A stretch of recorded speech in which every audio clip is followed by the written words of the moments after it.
Intro, intro, intro, intro, intro, intro, intro, intro, intro to the Cavalier Comedy Cast.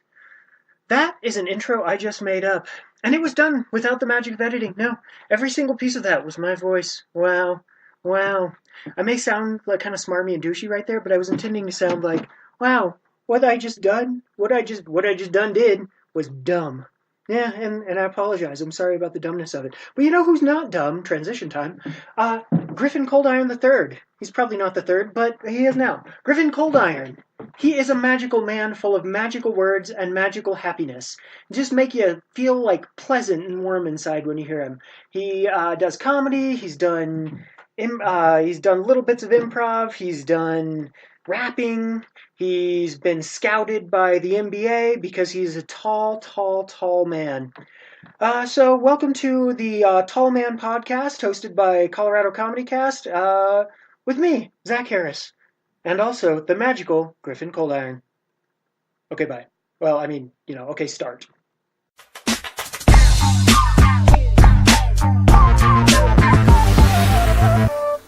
Welcome to Colorado Comedy Cast. I am Zach Harris, your host, and I've got with me Griff and Coldiron. Oh, hey, how's it going? Griff is coming here making fun of my grapefruit refresh seltzer water, Safeway brand. Yeah, I am. I am judging for sure. So Griff does stand-up comedy, also rapping, also working at Wells Fargo. So many things. You're like a talented man.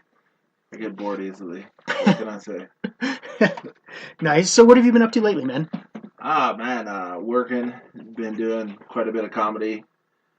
Denver, Colorado Springs. Just got done with a 3-night weekend there at our club here locally, Looney's, with Ty Rivera and a funny dude named Chris Doran. I've never heard of him. Really, really funny guy, up and coming. He'll be headlining soon. Really hilarious guy. That's really cool. How was Ty? I've never worked. I mean, obviously, I've never worked with him, but I've seen his stuff. He's really funny, man. He's a cool dude, and he does a lot of crowd work. So it's about half material and half just talking to people. It's really a different dynamic, but it's pretty cool. That's cool. How does that work? Like, what does he do? He'll just be like, "What's up?" So tell me your life story, and then he'll crack jokes about it. So. That's awesome. So he's like MST3King real life people. Yeah, a little bit. A little. I guess you could put it like that. You can if you're me, and I did. Not a lot of people remember the MST3K. Tonight's show is brought to you by MST3K, our supporting sponsor. So Mystery Science Theater 3000. They're actually bringing it back. Yes. It's a Kickstarter thing. No, it's going to be the people doing it. It's going to be Jonah Ray as the host, as the Joel or the Mike. So Jonah Ray, the new bad guy, is going to be what's her name? Felicia Day, the new bad. They've got what's his name? Everyone's favorite nerd. Yeah. They've got exactly. They've got who they got. The guy who used to do Robin Elliott on the web, and then became a stand-up comedian. What the heck is that guy's name? I'm assuming it's either Rob or Elliott. I'm not familiar.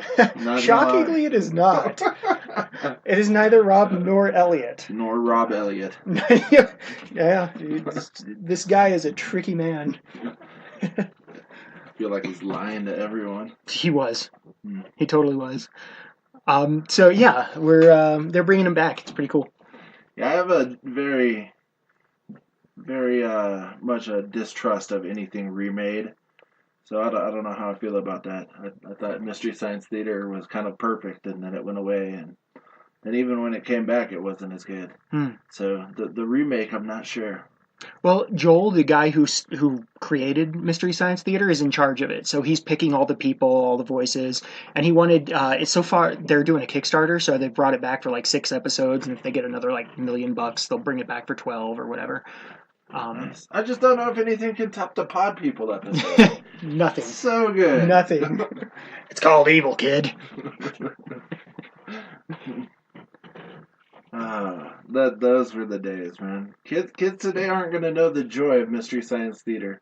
I feel like everything is like almost everything is Mystery Science Theater now. Like you go on YouTube and everyone's making fun of everything. It used to be there's Weird Al, and then that's it. Now there's Weird Al and like 700 other people making decent parodies.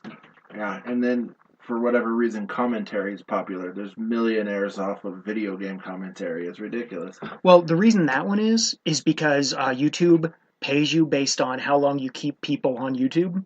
And so if you can pump out one video every day that's 6 hours long and 10,000 people watch the whole damn thing, then you're going to make a crap load of money. So you actually make more money with less viewers than, especially if you're like PewDiePie, where they just watch it in the background. They just kind of turn it on, go about their day, do their homework, whatever. You're keeping people on YouTube forever. They're listening to 10, 20 commercial breaks for YouTube. And you can just pump one out a day, 8 hours of material. If you're, say, Smosh or something, and you're doing one sketch a week because it takes a ton of production work, then you just don't have the ability to make the same kind of revenue you would if you can just throw crap out there that's solid enough and people will be happy listening to it. That's why, like, say, Rhett and Link, they do their their videos, their sketches, but then they also do like a 15-minute morning show every day, because a 15-minute morning show keeps people on, and YouTube's search algorithm now, it works based on how the length of viewer interaction. So if someone turns on your playlist and winds up on there for 2 hours, then you're going to show up all over the place on YouTube. If someone comes and watches your video for 30 seconds and it's hilarious, but then they, are just leave YouTube, then YouTube's not going to reward you for that.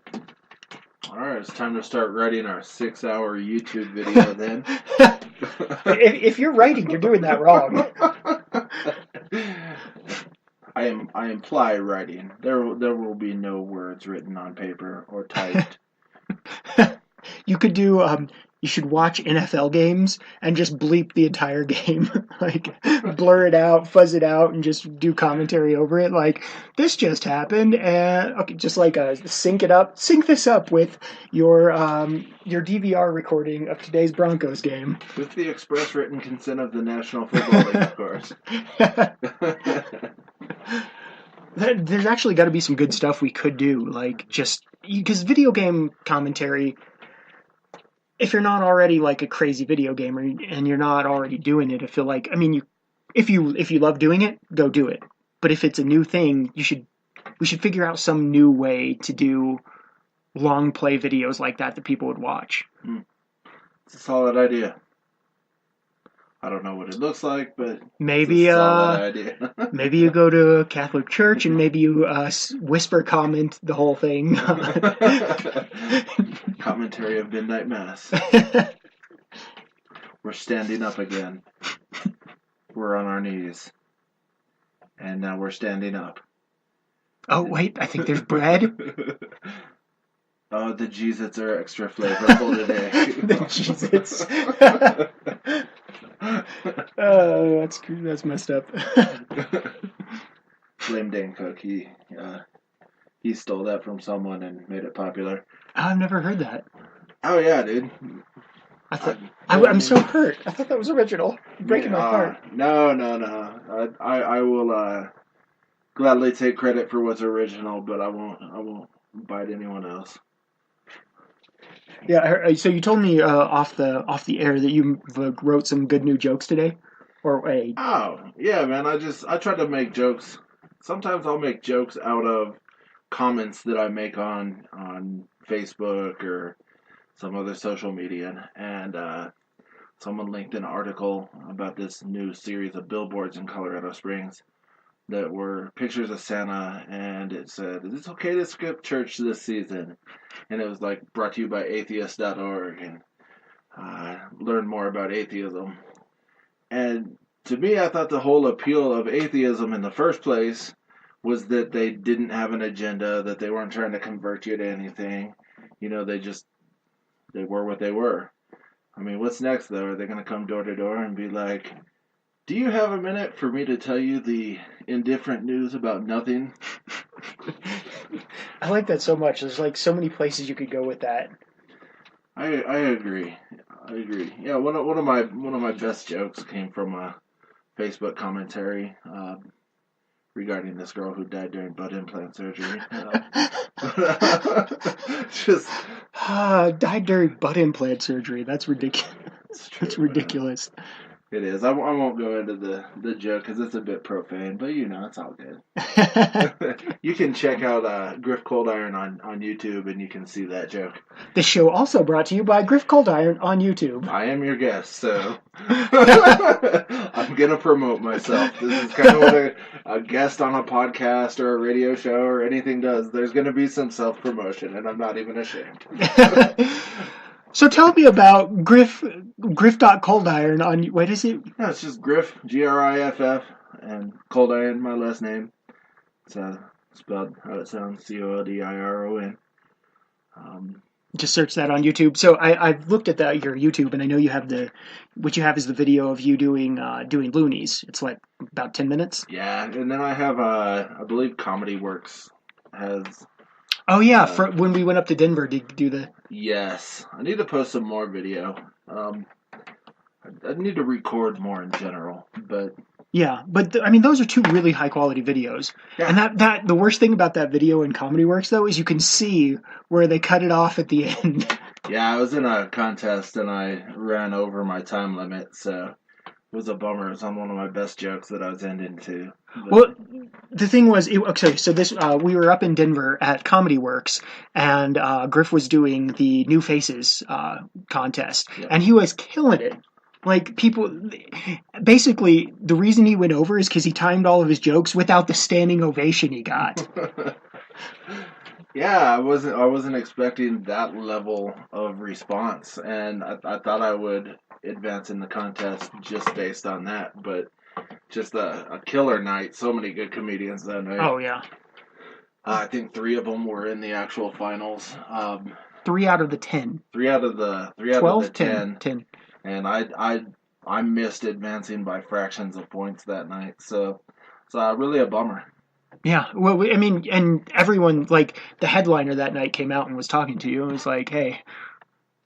Yeah, he was like, he was shocked because he thought I was all good. There was nothing to stress out about, but it is what it is, the life of contests. Yeah, apparently they take, so what they do is they take 2 points off every time that you, if you go over 2 points per judge, though.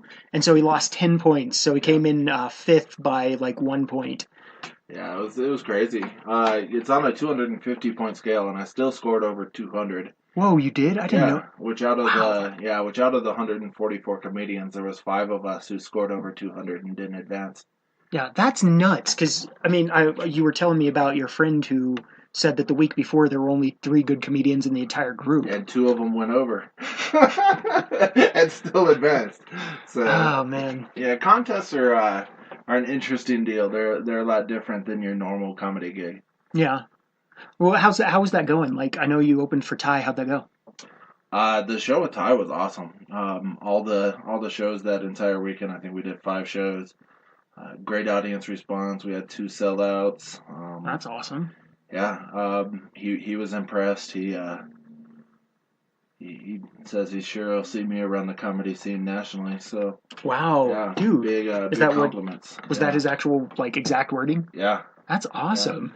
Yeah, he was telling me he hasn't received that many compliments on a host ever, because generally a club will just throw out any host. Yeah, and the host doesn't even necessarily have to be funny.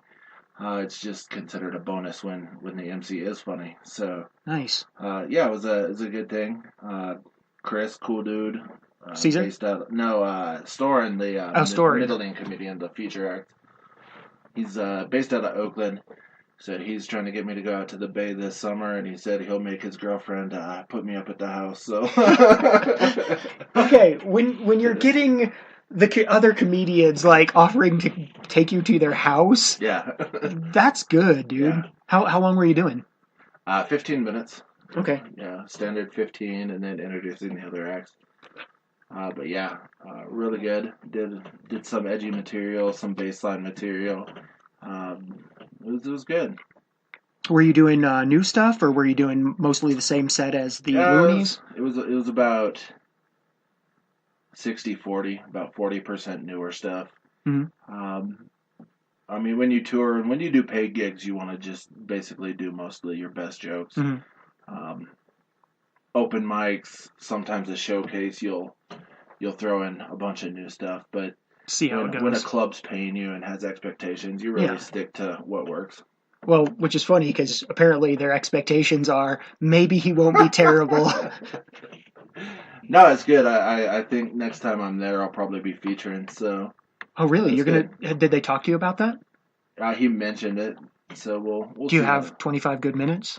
I'm almost there. That's sick. I would have to have 30. So Yeah. well, I'll have to up my crowd work game a little bit. Well, usually I know for hosts they don't want you to do any crowd work. Right. Is what I've read online. Do they want you to do crowd work for feature, or is that? Yeah, features and headliners have no rules. Oh, really? Only hosts have rules. Because they're usually terrible. Yeah, well, that and the club wants the show to go a certain way. So yeah.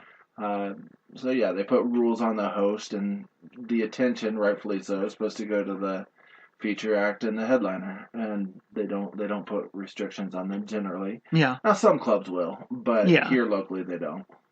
So when do you think how long do you think it would take you to start featuring? Not that long, man. I mean, I've got 25 of material. I've got 20 that I'm very comfortable with.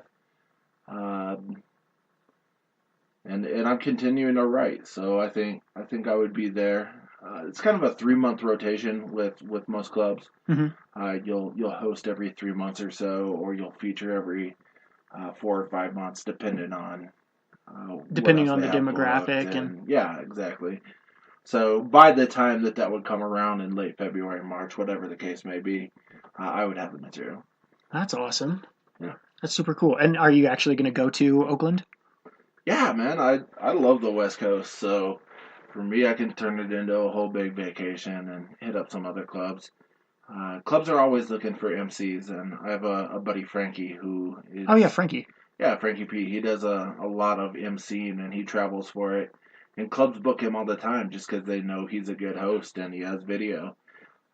So I've got all that. You just got to do your groundwork and hit up the clubs and make sure you plan it out. So, can you make money off of MCing?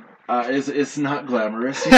You got to keep your day job for sure. Okay, that's what I thought. I was like, I didn't know you could do that. No, but it's a door in. So I mean, yeah, for sure. Especially once you get on it, like the Improvs, which is a chain of clubs nationwide. Yeah. If you start hosting there, you can host at any of them. So I mean, you got to. Unfortunately, with comedy, there's no real overnight success stories. It's a lot of paying dues. I'm advancing a lot quicker than a lot of people, but it's still work. So advancing, how long have you been actually active? Active since about last July. I did a little brief stint around 6 or 7 years ago where I started doing a few open mics, but nothing really happened with it because I had other interests with some hip-hop stuff that I was doing.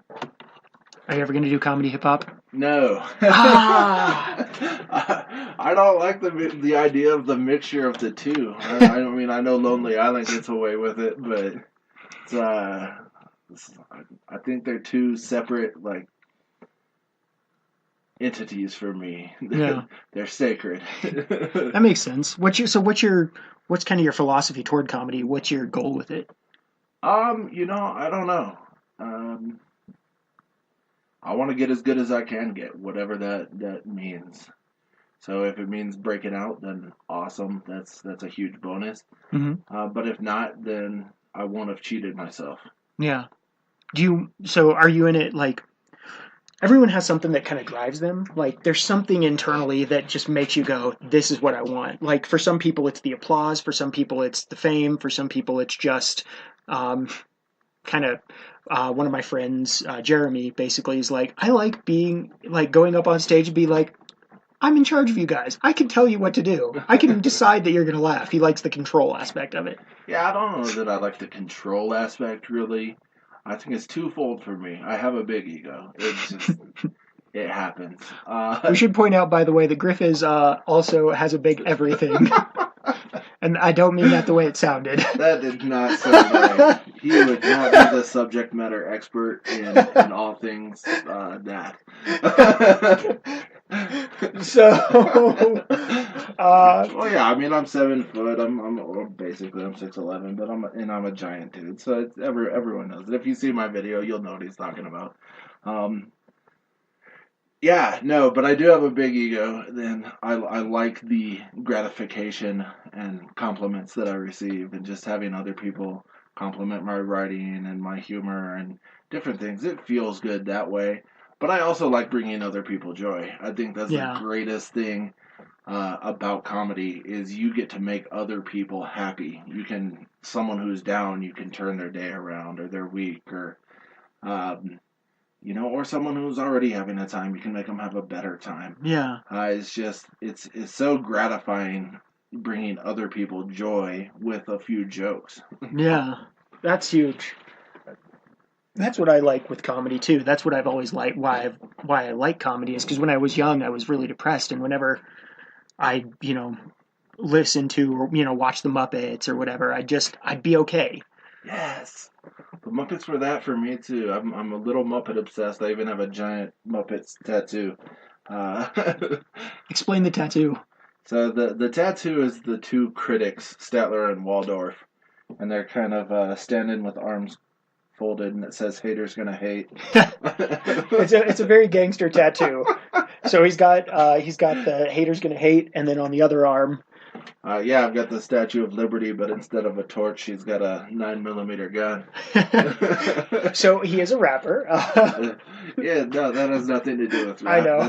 That's me, the libertarian. Freedom! Exactly. That's awesome. So, how did this emceeing, did it go differently than, I know you've gone to Milwaukee and Canada and Washington, a few different places. Was this hosting with Ty better? It's all different. Canada and Milwaukee, I was doing guest sets, which are just 10 minutes, you get booked, you do a one-time deal. Had I had longer in Canada, I would have had the opportunity to host there too, but I was only there on vacation. So those were just little guest spots, 10-minute spots that I filled in those different cities while I was already on vacation.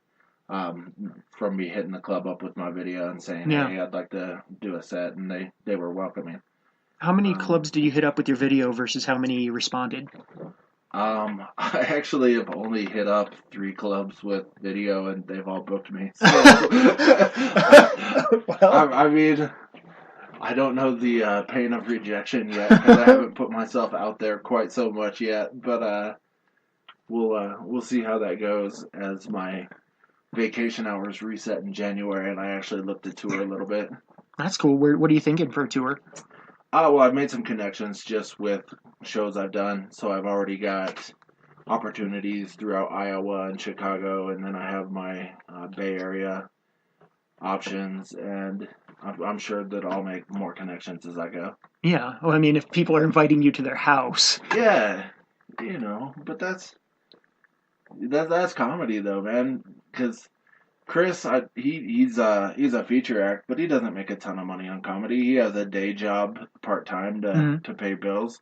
So once you tour comedy, unless you're headlining, you kind of got to couch hop and stay with other comedians. It's the life, unfortunately, until you either quit or break out. There might be like some fortunate part to that because that means there's a much tighter knit community. And like when you look at TV shows like say 30 Rock, Tina Fey put on a ton of people that she'd done Second City with, like Judah Freelander, and just like all these different people she could help out. Like, so there's something cool about just the tight knit community. Yeah, absolutely. Comedy is unique in that aspect because for the most part, people don't wish other people failure. Like I did hip hop music for a long time too, and everyone's so obsessed on making it themselves that they don't want to see anyone else succeed. Whereas in comedy, as long as you're funny, you want everyone else to be funny. You want them to get gigs. You want the success of the people around you, And in a lot of other entertainment industries and life in general, it's not like that. Yeah. So, do you work with other people, like on writing jokes, that kind of thing? Or? I don't do a lot of collaborative writing, no. I have a couple of close friends, one of whom is in Oregon, that I'll. Is I that Richie? swear, yeah, Richie, our buddy Richie. Anytime we hang out, I get new jokes, and it just stems from conversation because it's so loose and natural, and he's hilarious. If he ever got over stage fright, he'd kill. Oh yeah, Richie would be really good, and he's got the look. Like he looked. I don't mean this in a negative way, but just looking at him, you're like, I bet this guy's funny. Yeah, absolutely, and he's just so comfortable around him, and I think if he was comfortable on stage, I think he'd be a natural. But it's good having friends like that because you can bounce jokes off of them. You can work on material with them, knowing that they're not going to tell those same jokes on stage. So it's good. Have you found that you're like, I was talking about Richie's appearance. Have you found that your appearance helps you a lot? I mean, it makes me more memorable, obviously. Yeah. Whereas if I was some 5'8" skinny dude. Hey. No, I'm just being honest. So. This is why I interview comedians. Yeah, I mean, just based on appearance, though, people aren't going to remember your look. Yeah. Based on appearance, they can't really forget my look. It's like, whoa. I mean, and it helps that I'm funny. So, yeah, well, yeah. I mean, that's always a good thing in comedy. Yeah, there's one comedian in Denver who's super memorable. You know who I'm talking about, probably. Yeah. Super memorable. Like, everything about their appearance and mannerism is like, okay, I can't forget that, but their jokes are so bad. Yeah, I'm actually doing a show with them on the 13th up in, what is that, Longmont? Well, then I'm really glad I didn't say who it was. Yes. I hope they don't hear this. Yeah. So they'll know right away. Oh, well, that would be really tragic. Right. Oh, man. So what do you want to, go on national tour featuring, or? I mean, it depends on where the opportunities are. I could see that being an opportunity, but I also like the stability of having money. So, yeah, there's that conflict there. There's a lot of risk of being poor for a while, and I have grown so comfortable with having my 40 grand a year that's just stable. Yeah. That the idea of living on 20 or 18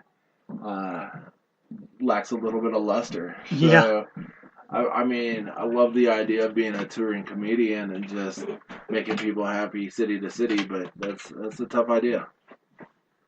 So, I'm moving to close the door, and you can't hear me saying that. All right, and back from a tiny break for me to close the door because I forgot to do that. Yeah, background noise. Yeah. I found the quietest room, one with no heat vents, like good acoustics, and forgot to close the door. Good times. So, how long do you think it would take you full time to become? Do you think you're going to be able to become a headliner? I don't know. I think what's limiting me there is my own drive. So, I think if I bought in completely and just went on the road and was writing full time, I think that I have the chops to do it, but we'll see.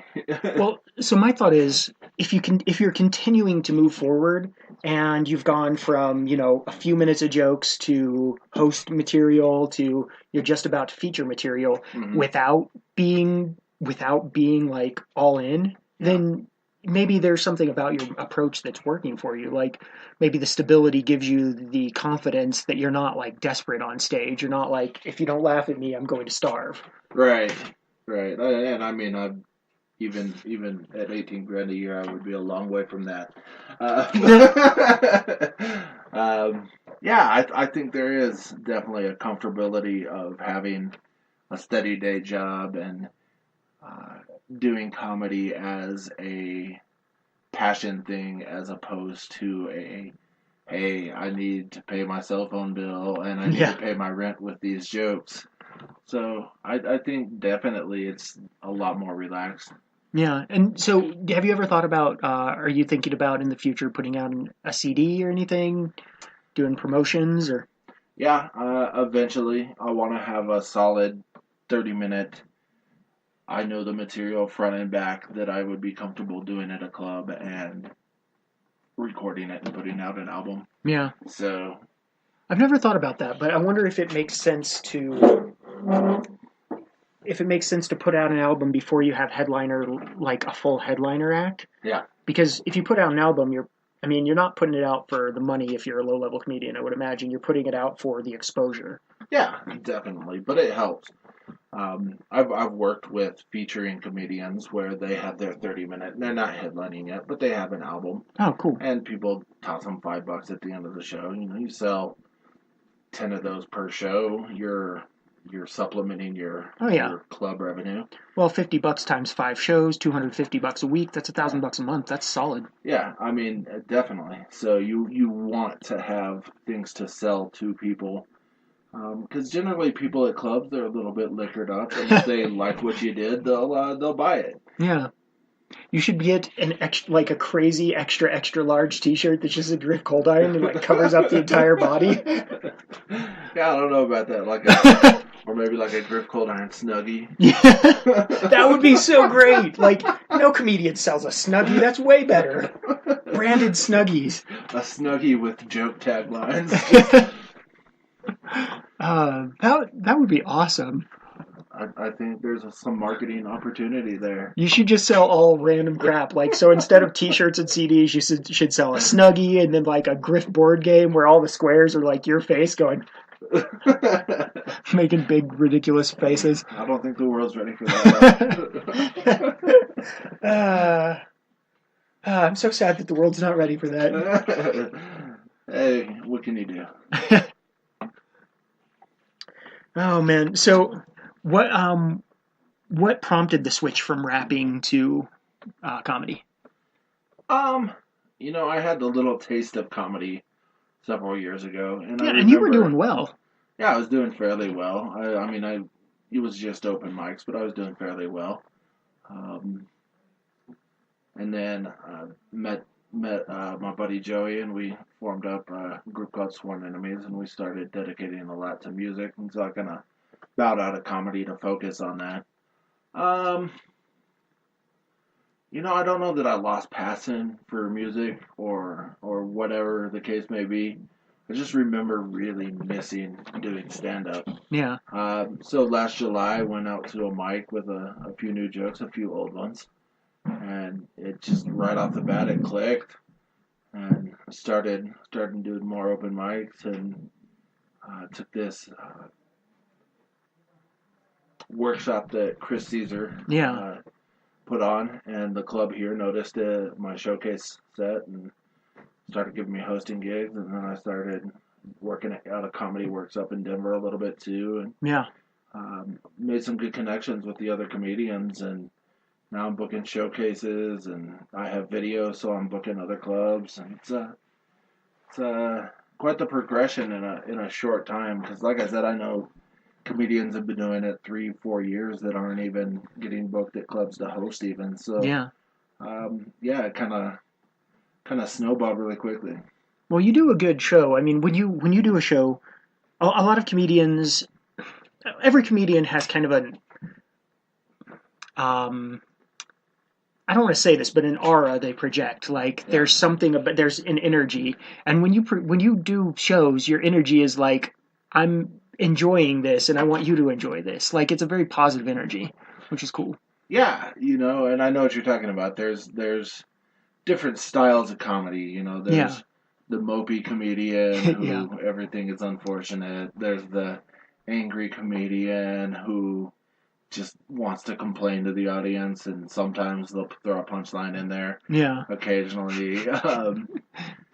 There's the hardworking comedian where their material is just not that good, but darn it, they're trying. And for me, I've always just been like, you know what? I'm going to have fun, and everyone else is going to have fun with me. I really So, think that's a big thing nowadays. Like, if you look at who's number one in late night talk shows, it's Jimmy Fallon. And that's because he's not necessarily always being the funniest, but he's making you feel like things are going to be okay. Like, we have so much media coverage of negative crap. Like, murders in the last 20 years have gone down by more than half, but coverage of murders has tripled. yeah. So everyone thinks the world is getting worse and worse when it's actually getting better. And it's nice to just have that moment where you can just like relax and be okay. Right. I feel like your stuff in Jimmy Fallon's, other comedians too, but it gives them that. Yeah, the funny thing is I'm not a Fallon person at all. I'm a Kimmel guy. I just love Kimmel's wit, and I just think there's an intelligence behind his humor. So Yeah. So the late night slot's always going to be Kimmel for me, but Well, but I understand where you're getting at. you're totally a wit guy, and like I know that you like the intelligence, but you still have that like if you watch me, you can just relax and enjoy it. You don't have to freak out that everything's going to be bad. That's that vibe. Because I think that's a comedian's job. Is you make things that aren't funny. Yeah. Like even before we were doing comedy, Zach and I we've been friends for quite a while. We have a list of the joke of the year. Yeah. And they're just horrible, dark humor jokes that are fantastic. And so I've always had that thing where like I find humor in anything. It could be the worst thing you've ever heard, and I'll have a joke about it. It's always been like that. So there's this book. It's called And Here's the Kicker. It's basically a guy went and interviewed top humor writers. Mm-hmm. And a lot of times one of the questions he would ask is, what do you think humor means?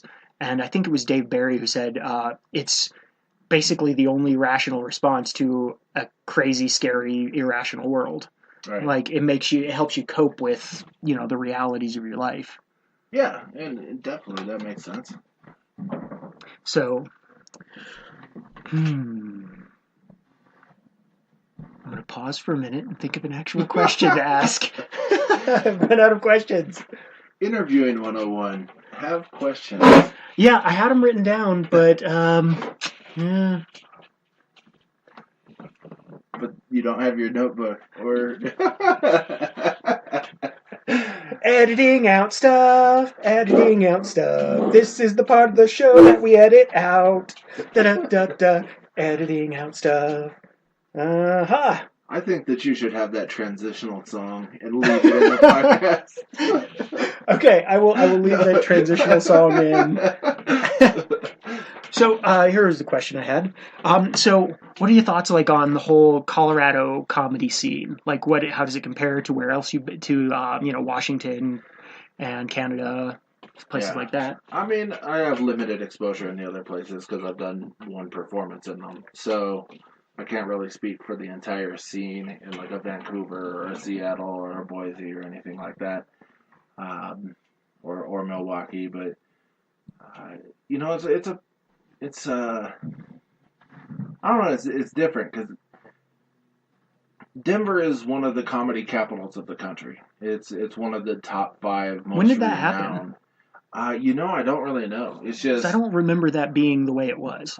Yeah, it's just LA is so oversaturated, and Colorado allows weed, so creative types are like, let's go to Denver. And Comedy Works has always been one of the most legendary rooms.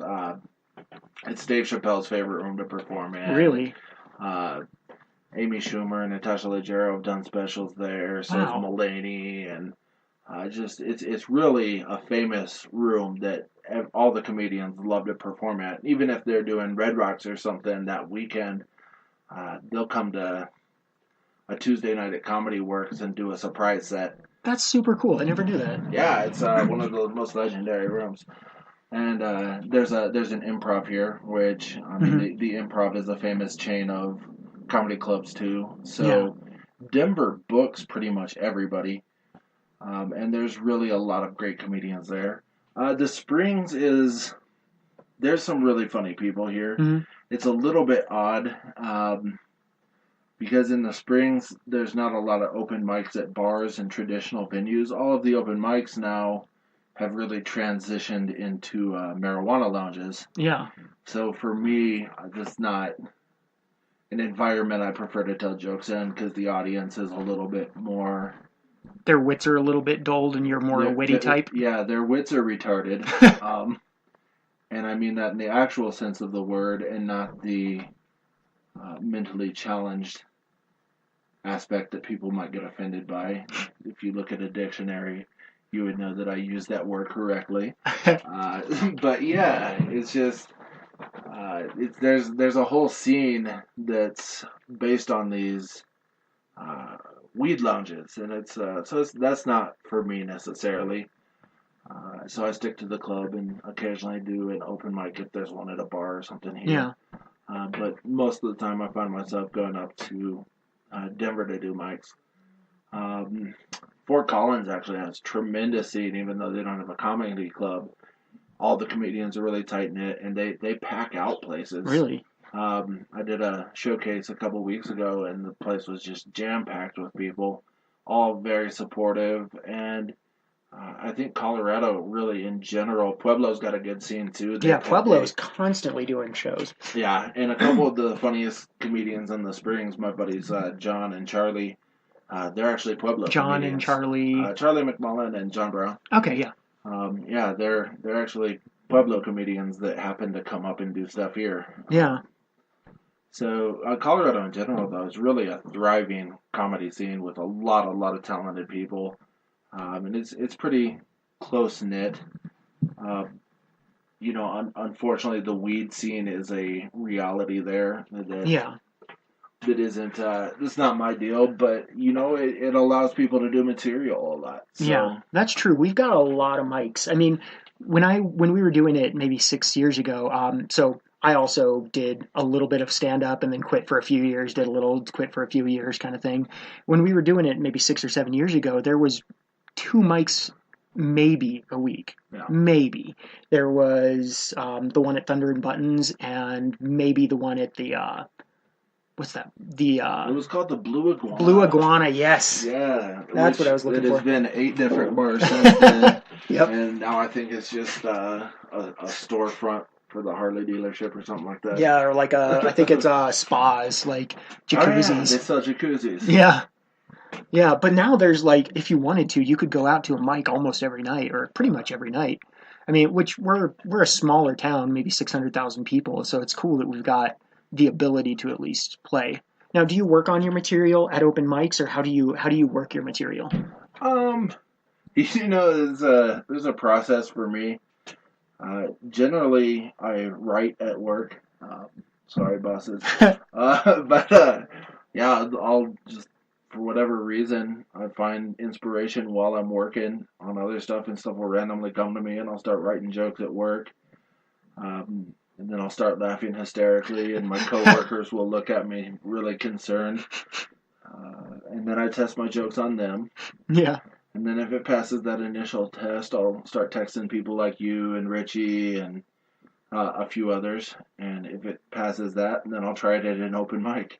And so do you only, like, you don't go to open mics as much, so do you, so I know most comedians are kind of like, we'll go to 10 mics, or, well, to my knowledge, most comedians are like, we'll go to 10 mics, keep trying this joke and working it out, but your stuff seems to be more like fully formed. Yeah, a lot of the times. I'll go to mics, and if I go to Denver, I'll usually go to 2 in one night, because the availability is there, and it's staggered with times to where that will work. Do you usually go to Comedy Works and then, what's that bookstore? Mutiny Information Cafe. Yeah. Yeah, that's an interesting room because it's just a coffee shop / comedy or comic book store.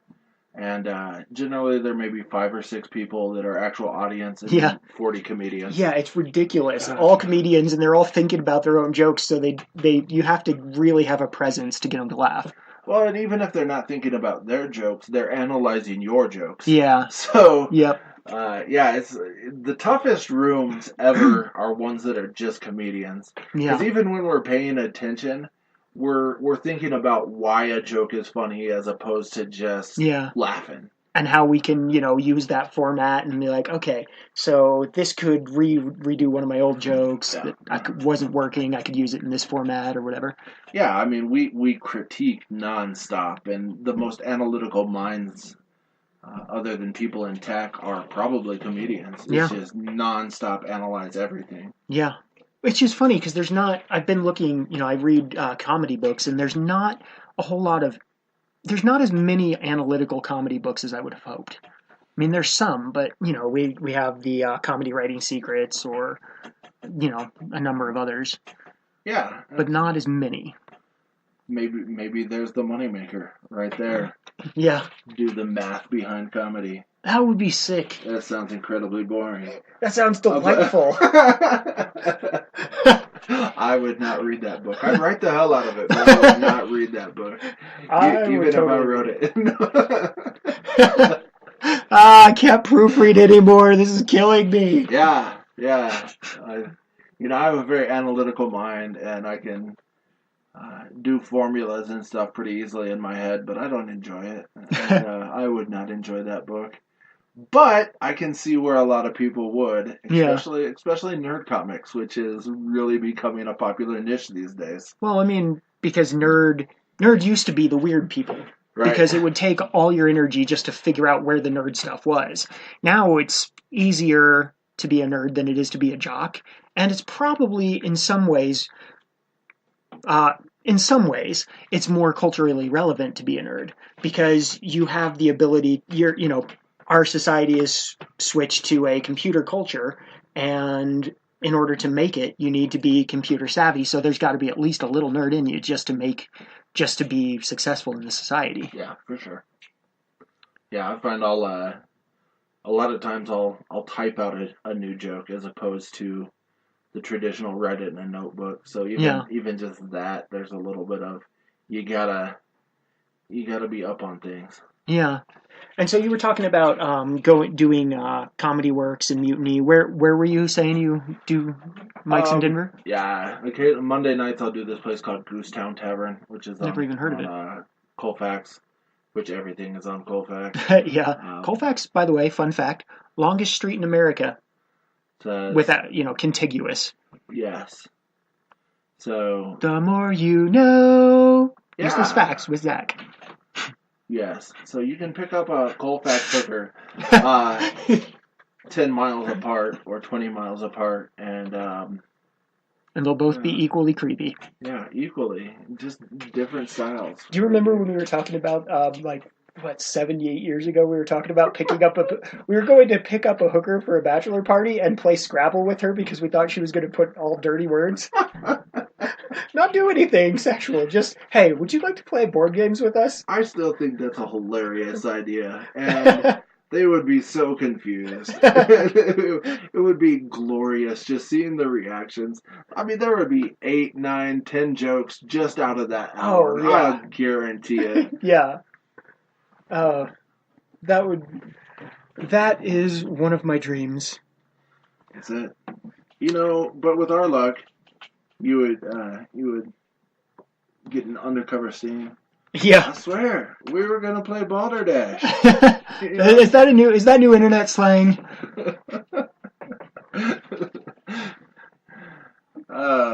Yeah. So in comedy, what have you noticed is working for you and what's not? Like in your comedy writing, in your delivery. I really pay attention to current events, so I will be first to the punch with a lot of jokes. Yeah. When the news broke about Jared from Subway, I had a joke that same night. I remember I did a joke 2 nights after Robin Williams died, and people hated that. Some people enjoyed it, but well, that was a good joke. Yeah, I mean, it was a solid joke. The writing was fantastic, if I do say so myself.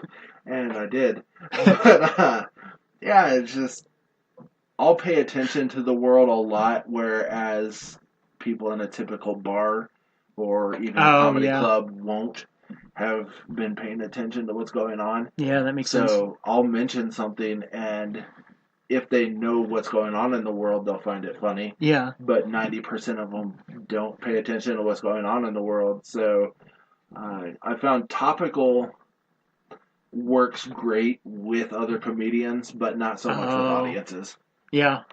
Which is funny because all the, I guess it makes sense from a volume perspective, but all the late night guys do topical monologues. Right. But I guess if you're watching a late night show, you kind of expect topical, so it's a little different. Yeah. Whereas if you're in a club, then people aren't necessarily watching the news every night and paying attention to the things that are going on around. So you have to set it up really well with basically explain everything that's going on in the world before you hit a punchline. And that takes too long. People's attention spans are too short. Or you'd have to write 6 tags for one joke. Yeah. For me, I can only get away with a certain amount of self-deprecation. Yeah. It's just not your style. It's not my style. Yeah. Like I'm not a sad sack, so me dogging on myself only goes so far. I mean, you pretty much have to set every set up with a few jokes about yourself just to get the audience to where they're comfortable with, okay, this guy makes fun of himself, he can make fun of everyone else now. Yeah. So yeah. Well, you have to let people buy into your persona so they don't feel like comedy's so tricky. Like if you can just the same joke told by two different people can be horrifically insulting or hilarious. Yeah. So have you ever thought? I know you do really well on topical stuff, and you seem to really enjoy topical stuff. So I assume you do. I mean, to an extent, but it has to have a broader appeal. Yeah. Like the thing with the atheist billboard today. Yeah. That's not anything that's going to go anywhere. Mm-hmm. Because I think there will be more atheism billboards. Yeah. And it's not something where it's only a story for a day. Yeah. It's something that's becoming like a societal trend where atheists are being a little bit more outspoken than they ever have been. Yeah, they're actually atheist churches. Right. I mean, right. The new religion, atheism. Yeah. Crazy, right? So my question on that is, with those, with the way your writing works, would you ever consider writing? Like, would you ever consider, like, sending in a packet to a late night show or cables, some cable shows or anything? Have you ever thought about that? Yes and no. When I write it, I've written for other people before, and when I deliver it, the joke is hilarious, and when they deliver it, it's not. So well, there's a little bit of a voice thing. Yeah, absolutely. So for me, the way I write, it only sounds right coming out of my mouth. I think if you were writing for like a Kimmel type, you could kill, but I think you just have to match with the style that you're writing for. Right, or either that, or I would have to know the person very well. Yeah, I think that happens. Know their nuances, their little ticks. Then that would happen. But just writing for a stranger, just cold writing, I don't. I don't think I could pull that off. Well, what I mean is like, if you want to kind of stay in comedy, the roots are, you could become a headliner, you could get on to a team from, Second City or something, right. Which is really hard. Or the most common route seems to be to become a writer for someone, become a writer for a big show. And I was wondering if that's a path you'd consider taking. I mean, I'd consider it. I mean, obviously, writers actually get paid pretty well. Yeah. So if that's an inroad, then absolutely. Yeah, and so is that but your main goal with comedy, would it be to just do straight stand-up, or would it be to have your own Tonight Show? Would it be to be a host of open mics at a big city where you can make a little bit of money off that? Or it would be mainly as a stand-up. I'm very comfortable on stage. You're one of the most comfortable I've ever seen, and I mean, I've seen some headliners who weren't as comfortable as you. Right. Yeah, I don't know. For some reason, the stage feels natural to me. It's weird. I'm more comfortable speaking in public than I am one-on-one or in a small group. And I know that's completely ass backwards from everyone else in society, but for me, it's just that way. Like, I don't know. I feed off other people's energy up there, and there's a comfort level that's not normal. Yeah. Well, I think it helps that you've done the hip hop too, because as hip hop, you're kind of a hype man, even when you're a rapper. Yeah, I mean, yeah, you're selling yourself all the time. Yeah. For sure. And has that been like something that's, even before the hip hop, has that been something that's been going on? You prefer talking in public more than regular conversations? Yeah, absolutely. I remember I played sports year round in high school, but my freshman year I joined debate and I absolutely loved it. And I won 3 of the 4 matches that I did. And it was just I've always been comfortable speaking in public. Yeah. From the time I was a little kid, I would even embarrass the hell out of my parents. So. Just talk, like, were there signs when you were a kid that you were going to be funny or that you were going to like speaking in front of people? In my family, you didn't really have a choice but to be funny because we just picked on each other nonstop. Yeah. There was such sharp wit in my house at all times with my mom and my sisters and my brother, and whenever my uncles were over. It's just something where you've got to be on your toes all the time. So I think part of it was that, and part of it's just I have my own style of humor, and it's natural to me. Yeah. I don't know that there were signs early that I would be a comedian or anything, but I would always crack jokes from when I was a little kid, for sure. Yeah. I mean, when I met you, you were cracking jokes all the time, but that was before the hip hop, before the rapping. That was when you were going to be a poker player. It's true. It's true. I'm a man of many hobbies. Yeah, and you're good at all of them too, which is nice. Yeah, thanks, man. I mean, cooking, poker, like all this stuff, you're good at. Yeah, well, it's all stuff that I enjoy, though. So if I don't enjoy something, then I am content remaining terrible at it. I'm okay with sucking at certain things because I don't like doing them in the first place. So tell me something you suck at. I need to feel better about my life. You need to feel better about your life. This is terrible. Oh, it's like the job interview question. Yeah. Yeah, what the hell? I feel like I'm on a job interview now. You're interviewing to be my replacement as the host of this podcast. 2 episodes, I'm done. I'm just done. You don't have to answer the question. So what's another thing you're good at? No. I'm terrible at video games.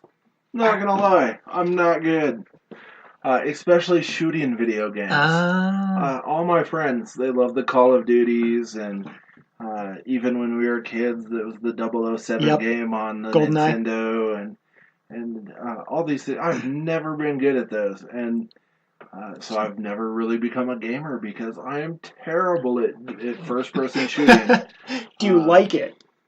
No. Oh, well, see, there you go. You're right. The key is, if you hate it, you're not going to do it. Yeah, just there's no investment. Like, the only video game I've ever really loved is Madden, and I became pretty good at it for a time, but even that. It takes so much effort to, like, get good at each new iteration every year. You have to, like, commit to it. Yeah, and who has the time? I mean, obviously a lot of people have the time. But who has the time? Yeah. You can make the time for anything you want to do. Yeah. It's just if you want to do it. Yeah. Do you still play sports? No. Bad knees, bad ankles. It's been a long time. I was only ever decent at sports. I thought you were getting scouted in high school. I was getting scouted, but that's because I was 6'10". Yeah, well, that's fair. I mean, that's a natural talent. That's I read a stat that 16% of people 7 foot and higher and taller in the America are in the NBA. Yeah. So I mean, if you've got just a 1 in 5 chance, you're going to be good enough. Right. So I mean, there was that, but yeah, I mean, the sport I was best at actually was probably baseball, and I just didn't pursue it because I thought I could get free college out of basketball, and that didn't end up happening because some injuries and lack of work ethic and a few different things. You didn't love it? I didn't love it, yeah. That's funny, because we've talked about basketball a few times. I always thought you really liked it. No. You just broken my heart. Now I'm down to one friend who likes basketball. I love the game of basketball, but as a player, I wasn't. Oh, okay. Well, yeah, that's different. And the NBA is tough for me because my heart and soul, the Supersonics, got ripped out for me. So Right when they got Durant, too. Yeah, right when they got Durant, and we're about to be good again. Yeah. I think a new arena could have been built off that. Yeah. But now they're using Seattle as a hostage tool. Like every team that won't build an arena, they're like, Seattle is desperate. Yeah, it's like the NFL in Los Angeles. Yeah. Like, we're going to move you to LA. Yeah. Which that actually may happen now. Well, that makes sense. I mean, Seattle's a big market, but LA is the number 2 market in the country. Yeah. But they didn't support football when it was there. I guess it makes sense. It's less Hollywood. Yeah, I mean, there's that. But, I mean, Miami doesn't support their football team. It's just when you have gorgeous weather and beaches and everything else under the sun to do, why would you go to a football game? I guess that makes sense because I've kind of wondered why football teams are all in cold weather states, and like it just doesn't make any sense to me. It's a winter sport, which also doesn't make any sense, and like, but if that's the only thing to do, maybe that's why I know. What else are you going to do in Green Bay, Wisconsin? Yeah. Eat cheese. I mean, that's how they founded the team. Drink really dense beer. Really dense beer. We need to clog our veins enough that we can stay warm. No, it's weird. As a Coloradan, I'm spoiled because we have the best beer in the world, and I'm absolutely convinced of that.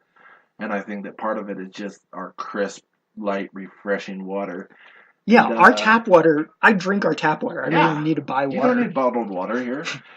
But in Wisconsin, the water's just so heavy and it sits and it's like it's full of like alcohol, like metals. And stuff. I don't want to know what's in it, but it's just it's different. It doesn't have that lightness, that crispness that we do here.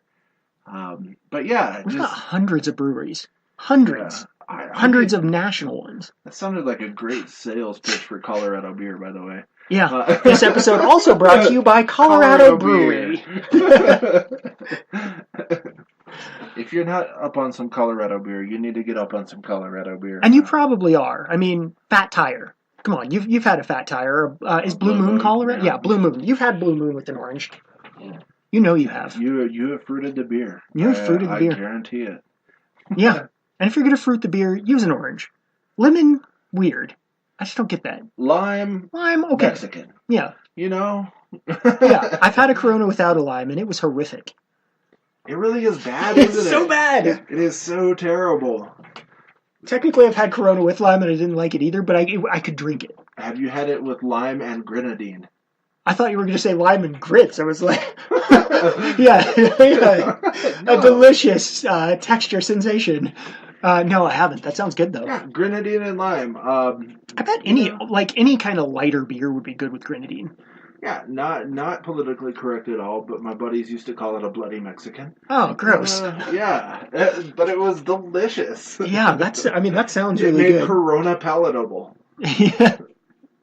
Yeah, I have a 24-pack of Rainier beer. So it's a beer from Washington that is really bad, and I bought it because it was on sale for $7 for a 24-pack, and apparently it's going to take me an entire year to drink that 24-pack because I just can't get rid of it. Yeah, I won't do it. And I'm from Seattle, and I had one when I was at Safeco Field this year. Uh-huh. I was just like, I'm going to drink a Seattle beer in Seattle, and it was a mistake. It's going to be everything I ever dreamed it was. No, bad. Mariner dogs, though.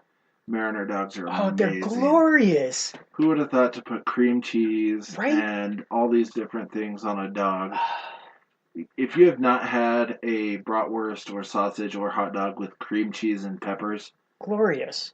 Get on that. Yeah. Go buy a pack, grill it, get some good artisan buns, and spread some cream cheese on it. It's going to change your life. Some spicy brown mustard, maybe. Perhaps. If you're into that. But the cream cheese is the important Cream cheese, so good on a hot dog. It's going to change your life. You'll never go back. For like when I moved back from I moved to Seattle for like 2 months. Yeah. When I moved back, that was probably there were 2 things I missed most about 3 things. Number 1, having a casino like 5 minutes from my house so I could play poker all day and just get free, make a few bucks and get free food. But the Mariner dogs were just spectacular. No one here even knows what it is. Yeah. And the Asian food, because they had phenomenal Thai. We have a couple places here that are decent Thai, but man, they had super good Thai up there. Yeah, no, Asian food on the coast is on a different level. Yeah, totally different level. It's like we have beer, they have Asian food. You know, it's funny. The best thing I've ever had was in Seattle, and oddly enough, it was Caribbean. I've never even had Caribbean. I don't. Well, I mean, I'm maybe one of those chain restaurants, but nothing real. Yeah. So there's this Caribbean sandwich shop called Paseo, and they have this slow roasted pork with these different peppers and like a garlic aioli. Oh, garlic cilantro. aioli is so good. And it literally the best sandwich I've ever had in my life. So if this podcast ever reaches Seattle, go to Paseo. Go now. Don't wait. Go. Yeah, just do it. Just go. Get the #2 Caribbean roast. It will change your life. And have a Mariner dog for me. Yeah, for sure. And so are you still thinking? We can cut this out if we need to, but are you still thinking about buying a sub shop? Oh yeah, that was a business venture that I had thought of for a while. It didn't end up working out because it was a terrible location. Yeah, the location's not good. The guy selling it was a little dishonest, so it didn't work out. So no, that's on the back burner. Would have been another one of my projects, and which I think I could have made that happen with comedy because I could have just hired someone whenever I went on the road. Yeah, and you could have just hosted open mics there. You could have made it into a comedy club essentially. Yes, like how Nerd Melt is like it's a comic book shop, but really it's just that's where they do all the stand up. Yeah. You just have Griff's comedy shop. Yeah, except I was going in with other buyers, so putting my name on it wouldn't have worked. Yeah. I mean, eventually, but no, the sandwich shop thing's off the table. Okay, so life goals. So basketball's out, even though that wasn't really a goal. But so professional poker player, still yes or no? No, I don't enjoy it as much as I used to. Yeah, me too. I like gambling, and I'll go to Vegas once a year or every other year. But yeah, the joy and the I don't know, the sticker shock with the poker stick is kind of gone. Yeah, same here. So for me, it just became a lot of work. Yeah, it's a lot of grinding once you get over the joy of it. Yeah, I mean, waiting 5 hands to play one is just takes so much work and time, and it takes full concentration to think like assess every single thing every single person does. Yeah, I remember one trip I took down to Albuquerque, New Mexico. There's this great casino down there called Sandia. But I was at a poker table for 16 hours and walked away up $300, and it's just not worth 16 hours of your life for $300. Yeah. Just that level of mental strain. It's so much strain. Yeah. You're tired afterwards. You're like, you need to go take a nap because you just played poker. Yeah. So I've pretty much switched to craps, which is all about positive energy. And, yeah. It's fun. It's just a fun thing. Yeah.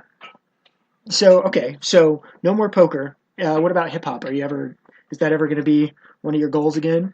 I'm gonna finish out this album that I had kind of split into 2 halves. So I'm gonna record the last couple of songs on that and release it. But I don't anticipate doing any other shows or doing anything with that anymore. It's just. Well, you hit a highlight. I mean, you opened for Macklemore. Yeah, and I mean I've had some good connections, and I'm proud of the music that I made. Oh yeah, Grown Up Things is great. I mean, Pigeon John. Yeah, Pigeon John's on Grown Up Things, right? Yeah, Pigeon John's on Grown Up Things. So I'm proud of the music, both individually and everything I've done with groups. But I've lost a lot of money on music. Yeah. And spending, a couple $1,000 to go up to Studio 3 or Side 3 studios. And promoters are just, you almost have to pay to play anymore. Yeah. Promoters don't like paying, and it's just every hip hop scene outside of the main ones in like LA are so cliquey that it's hard to break in. Yeah. It's really petty, honestly. And so it's not worth It's not worth dealing with everyone else's stuff. Yeah, that makes sense. I mean, that's what we talked about, a few months ago, just how comedy was so much kinder to you. Like, they want you there. It's such an embracing culture. Yeah. Comedians genuinely, for the most part, want all the other comedians to succeed. You'll get hated on a little bit if you get a TV show or something, but even then, everyone's still friendly with you. Everyone's still supportive. It's just the thing with comedy is it's competitive. Yeah. So everyone thinks they're funnier than everyone else, obviously. I don't. That's why I'm doing this. But no, you kind of have to have that mindset of, yeah, I'm the funniest dude out there. You just kind of have to have that belief, even if it's not true, which for 99% of us, it's not true. Yeah. But you have to have that attitude going into it. But at the same time, you're not wishing against anyone else's success. Yeah. It's fine if they're good as long as you're doing good. Yeah, as long as you're killing it, awesome. Yeah. If everyone else is good, that just means it's a great show. Yeah, and everyone comes out pumped and goes and has dinner afterwards. Yeah, absolutely. Which is super cool. So, you said getting a TV show. Is that something you'd be interested in? Something you'd want to do? I don't think so. Like maybe a Netflix special would be awesome. Yeah, so you're more into straight stand-up. Yeah. Have you ever tried? Have you ever tried acting? I took drama in high school 4 years. Yeah. Did a little bit of improv, but no, never thought about being a legitimate actor. Are you guys still doing that? Like the improv? I know you guys did improv with Megan and some other people once in a while. Megan and everyone still does it. I haven't made it out to many at all lately. Just because I've tried to hit the Denver scene a little bit more. Yeah. How often are you going up to Denver? About once a week right now. Okay, that's not bad. Yeah. Are you doing the Comedy Works every time, or what are you doing? No. Comedy Works, I'm about every 5th week. Oh, okay. And then I'll just pick a mic. Otherwise. Just pick one? Cool. Yeah, or do a showcase if I'm booked on one. Just whatever's available. Cool.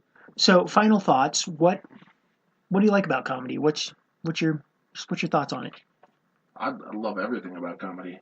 It's just it's a great scene. It's a great way to make friends and make people happy. And I don't like that it's tough to make money, but yeah. But it's so gratifying in every other way that's not really even a concern. Other things that where it's hard to make money and you're not passionate about it, you're like, screw that, I don't want any part of it. But with this, even while you're grinding and trying to make a name for yourself and not really making any money, it's fantastic. Every show is something different. And, I think even if you have a bad show, which I've only had 2 in my whole life, that's awesome. Even when you have a bad show, you don't really get discouraged by it because it's like tomorrow's a new opportunity to make people happy and be funny. Yeah. Well, that sounds like it's something you should be in then. Yeah, for sure. I think so. It feels right. Cool. Well, I'm Zach Harris, Colorado Comedy Cast. We've got Griff and Coldiron. Where can we find you? On YouTube, search out Griff Coldiron, and you'll find a couple videos. And then eventually he'll have a website and a Facebook page, and it'll be awesome. Yeah. I'll eventually have that. Follow me on Twitter at Griff Coldiron. I'll occasionally tweet jokes too. All right, cool. Well, thanks, guys.